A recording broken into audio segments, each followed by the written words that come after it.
If you live in Florida, I'm sure you've seen the commercials of Amendment 4 that's on the ballot. The amendment is to limit government interference with an abortion, meaning amendment to legalize any abortion at any age, including minors, and without parental consent.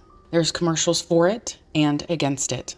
Also on the same ballot is Florida judges, who Democrats want to get rid of because they chose not to have this absolutely horrendous, deceiving topic on the ballot. So now they are trying to have them banished from the courts. Breaking this down in detail, Citizens Initiative's summary says, this amendment is a radical and deceptive proposal that would enshrine unlimited abortion from conception until birth in our state constitution as a fundamental right.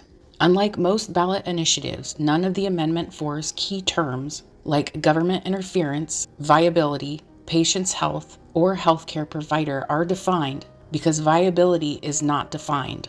This amendment has no clear limits on late-term abortion.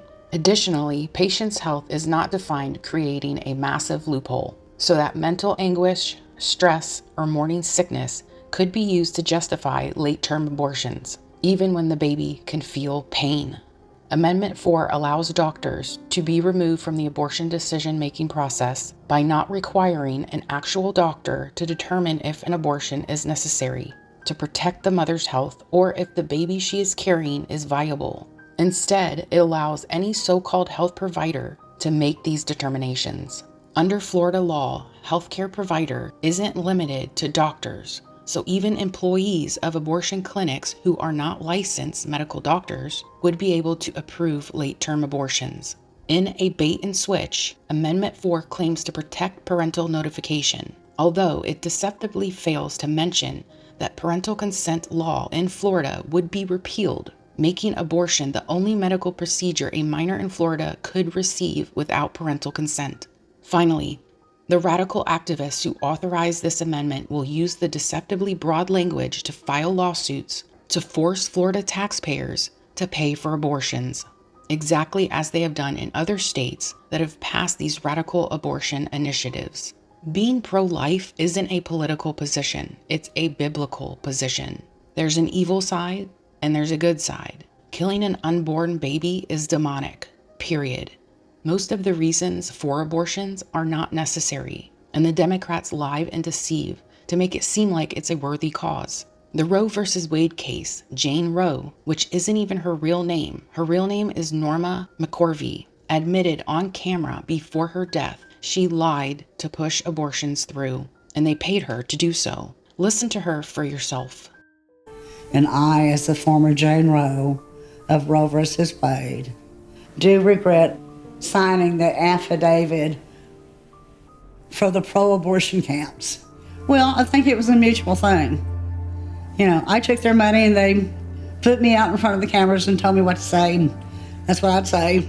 Abortion is wrong. I did it well, too. I am a good actress. Of course, I'm not acting now. Wow. Now, with over 60 million abortions so far, since Roe v. Wade, 60 million murdered babies, we can see exactly what the goal was here. Not only sacrificing children, but also selling their body parts, which most of America is not ready to talk about. Or am I able to share the horrors of that demonic work? Planned Parenthood has admitted this on camera, amongst many others. It was a lie from the beginning, to kill God's children. Psalm 139:13 states, "You knit me together in my mother's womb." Jeremiah 1:5 states, "Before I formed you in the womb, I knew you." Proverbs 6:17 states, "God hates the shedding of innocent blood." And at the same time, liberals scream, "Save the children from guns," followed by, "Abort them, mask them, jab them, distance them, medicate them, indoctrinate them, mutilate them, and sexualize them." These are the biggest crimes against humanity of our children ever seen in the history of America. It's tragically sad how bad this was allowed to become, all over lies. And we know Satan is the father of lies. Choose life, not death. God bless America.